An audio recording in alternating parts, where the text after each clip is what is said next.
xonadonga kelin bo'lib tushganimga endigina 6 oy bo'ldi. Musiqa erim uzoqda.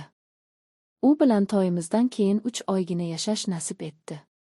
Ishlari orqaga ketib, katta qarzga botgachib, chetga chiqib ishlab kelmasam bo'lmaydi. Sen onam va akam bilan turib tur deb yo'lga otlandi. Musiqa ketganiga ham 3 oy bo'ldi. Bir oy har kuni telefon qildi. Keyin kunora, hozir esa haftada bir marta zo'r gaplashamiz. Ahvolim yaxshi, ishlayapman derdi, lekin ovozi hamgin eshitilardi. Shunday qilib bu katta hovillab yotgan uyda 3 kishi qoldik. Men 20 yoshli kelinchak, 50likni qoralab qolgan qaynonam va qaynakam. Qaynotamni hech ko'rmaganman. Erim aytishicha, ular 10 yil avval yurak xurujidan vafot etgan ekanlar. Qaynonam shundan beri bu katta hovliga o'zi egallik qilar. Musiqa bolalarni qattiq nazoratda ushlardi. Uyimizda mendan oldin ham kelin yashagan. Katta kelin, qaynakamning xotini. Men kelishimdan 4 oy avval u o'zini osib qo'ygan ekan. Bu haqda menga hech kim aniq bir narsa aytmagan. Musiqa to'ydan oldin sovchilar kelgandi. Kattasining baxti kunmadi. Xotini kasalmand edi. Vafot etdi deyishgandi. Bu uyga kelgach, qoni qo'shnilardan har xil gap eshitdim. Biroqlar og'zini osdi desa, boshqasi tomdan yiqilib tushgan derdi. Qaynonamdan bu haqni so'shga qoqardim. U kelinini nomini tilga olishni yoqtirmasdi. Bir marta ovqatlanib o'tirganimizda bilmay ovsinim haqida sopman. Musiqa qaynonamning yuzi birdan oqarib ketdi. Qo'lidagi qoshiqni dasturxonga sharaqlatib qo'yib, menga Musiqa sovuq tikildi. Uning nomini bu uyda boshqa tilga olma kelin jinligi bor edi. Oziga ozi qildi dedi Musiqa va o'rnidan turib ketdi. Qaynakam esa u juda boshqacha odam edi. Musiqa gavdasi polvonlarik, ammo ko'zlari doim bir nuqtaga tikilib turardi. Kamgap odam ko'pincha oshxonasiga kirib olib soatlab chiqmasdi. Lekin ba'zan uning nigohini o'zimda his qilardim. Musiqa oshxonada ovqat qilayotganimda, hovlini supurayotganimda orqamdan tikilib turganini sezardim. Ayrilib qaraganimda esa u shoshgancha ko'zini olib qochardi.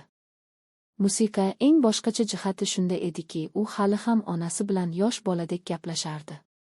Musiqa kechki ovqatdan keyin qaynakam onasining yoniga o'tirib olardi. Qaynonam uning boshini sapchlarini o'ynardi. Bizan esa qaynakam onasining oyoqlarini uqalab Musiqa o'tirardi. Bu holat menga juda erish tuyardi.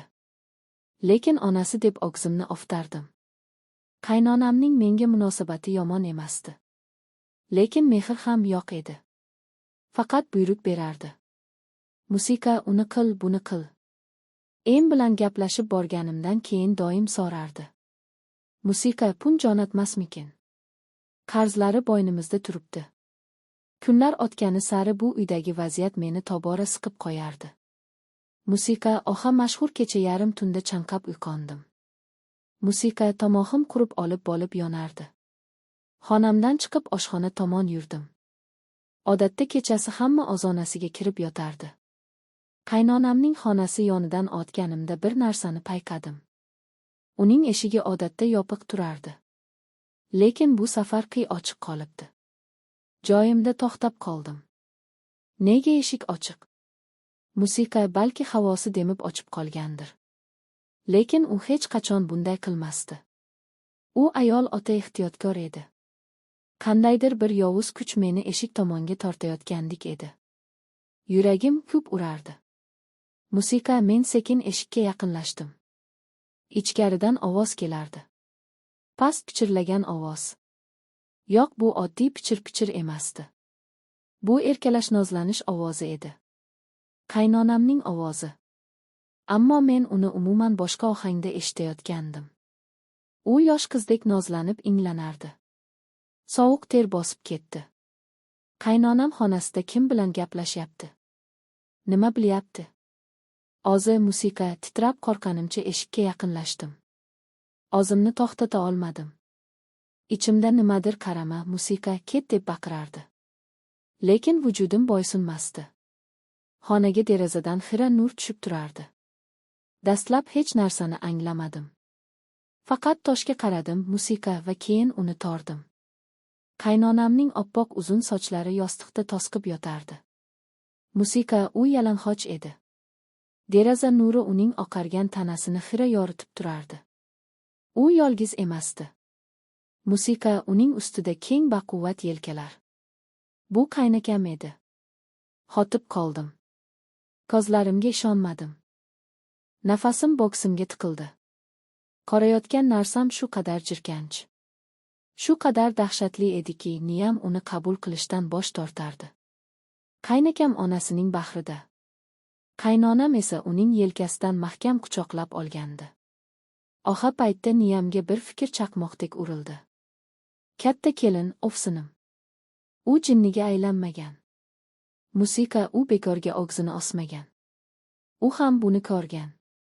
Menga o'xshab yarim kechasi chiqqan va shu manzaraga guvoh bo'lgan.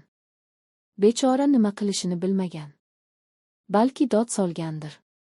Balki qaynakamga yopishgandir. Musiqa qo'rquvdan butun vujudim muzlab qoldi. Orqamga qanday sarilganimni bilmayman. Musiqa oyoq ostimdagi eski yoch poli chirlab ketdi.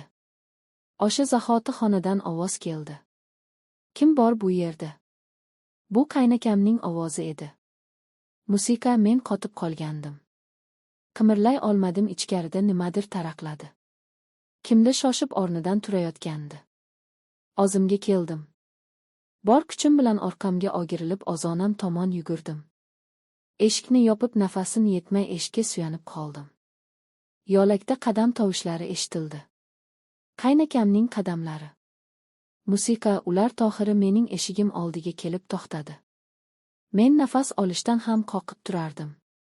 Eshik tirqishidan uning soyasini ko'rdim. U eshigim ortida jim turardi. Shu yerdaligimni bilardi.